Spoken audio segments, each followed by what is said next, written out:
would say that personally, when I started writing, you know, everything was so like raw and so real because I was writing because it was helping me through something.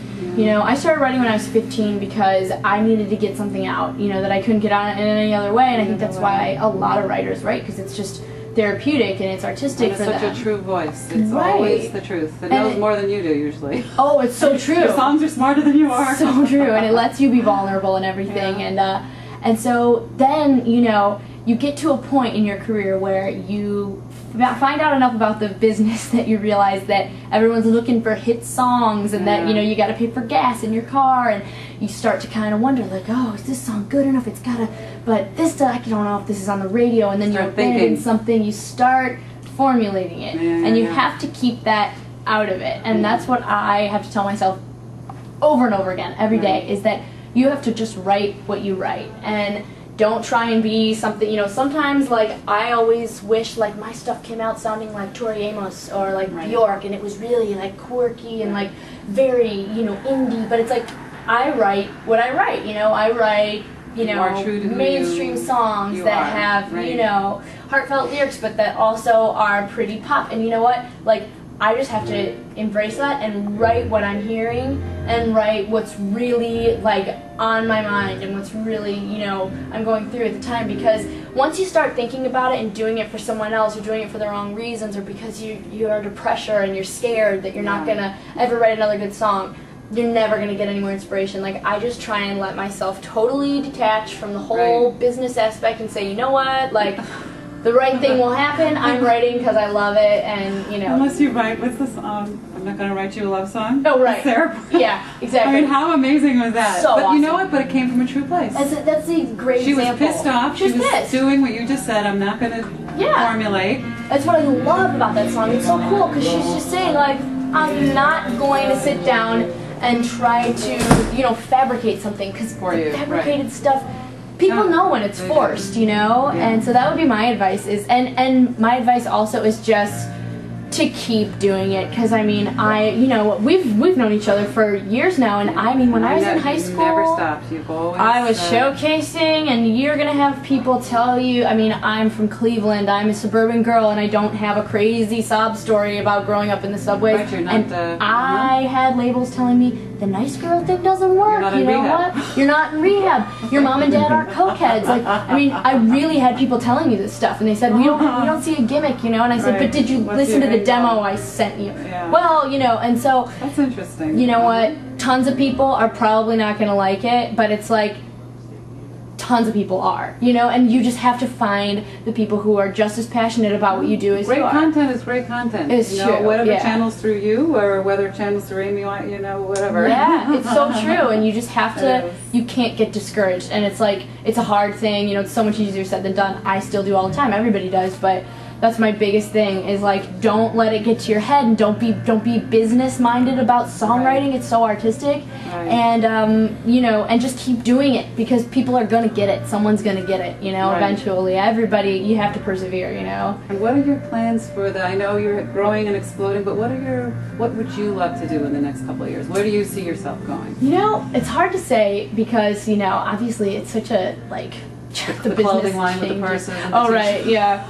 I really just want to, like, my favorite thing is, like, you know, when I get letters from fans, you know, or people come up to me after shows and say, like, this song really spoke to me because it's exactly what I was going through, and I feel like you wrote this song about me, you know, like, that's why I do it, because so many artists, you know, are that for me, and, you know, everybody has that song that's like, it's their life, you know, and, so I just want to keep making music that people feel like they can relate to. Transforms them a little bit. Yeah. Billy and I were talking about that on the way over here tonight, that, you know, if you listen to, you think back in your life, those songs, they transform you. And those are songs that anytime you hear them, you remember exactly where you were, what you were doing, what you were going through. It's like a time machine. It is a time machine. Like some of those records, it's like you listen to it, and all of a sudden, like, you're back at summer camp in 2005, and nothing it's like, can take you back like a song. More than a smell, more than a taste, anything. It's to me, true. It's a song. Boom. It's unbelievable, and that's what I want to do, is like be that record for someone, or that song for somebody, and you know. And who were your greatest influences? I think well, Patty Griffin is probably my biggest influence. Your biggest influence. She's unbelievable. Like, I mean, I am just obsessed with Patty Griffin. That's a great influence. And everything True she artist. does. Yes. True artist. I love her, and I love a lot of stuff that, like, I grew up on. Like, my dad was always playing James Taylor. My mom sang Carole King around the house. That Tapestry record is, like, ingrained in my head. But your voice is who did you listen to? Because you have such an open, like a Linda Ronstadt, like an old school. My mom played Linda Ronstadt a lot too. Yeah.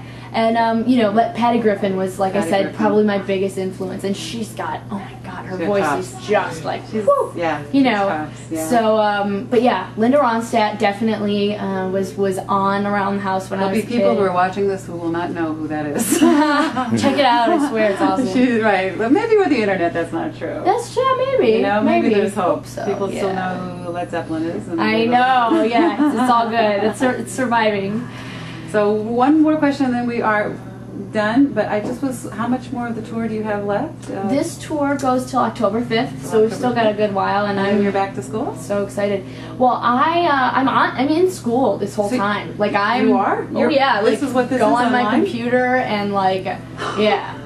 Well, this is iTunes, but yeah, I mean, You're doing your Cliff Notes? It's online. Oh yes. I'm majoring in Cliff Notes. Oh yeah, I'm majoring in psychology, and it has proven to be a little more challenging. That's the right business to be in. But it's great. Psychology. Exactly, in this business, seriously. Oh my God.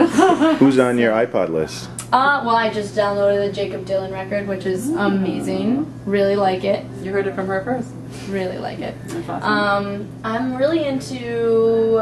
I'm liking Margot and the Nuclear So-and-Sos right now, and there's this girl Amy Cooney, who is, you would just absolutely love her. Like, talk about a real voice. And like, is she from the States? She's got a really cool story too. She's from she's out in LA, but she's opened for me a few times this summer, and like, the creator of One Tree Hill, Mark Schwann, introduced me to her, and she is like honestly one of the best songwriters I've come across. In like, seriously, I like her record as much as I like Patty Griffin's first record. Really? Like, I love her, and she's so cool because she's like so humble, and like she's I love she's like, I'm a huge fan of you, and I'm like, but I'm obsessed with you, and you right, you know, it's like Chip and Dale. Yeah, right, yeah. She's awesome though. Like, seriously, she just released her first album, and she's on my top friends. So everyone should check her out. She's seriously like, she recently did a cover of Damien Rice's The Blower's Daughter, and he loved it so much that he flew her to Iceland and had her like sing it with him.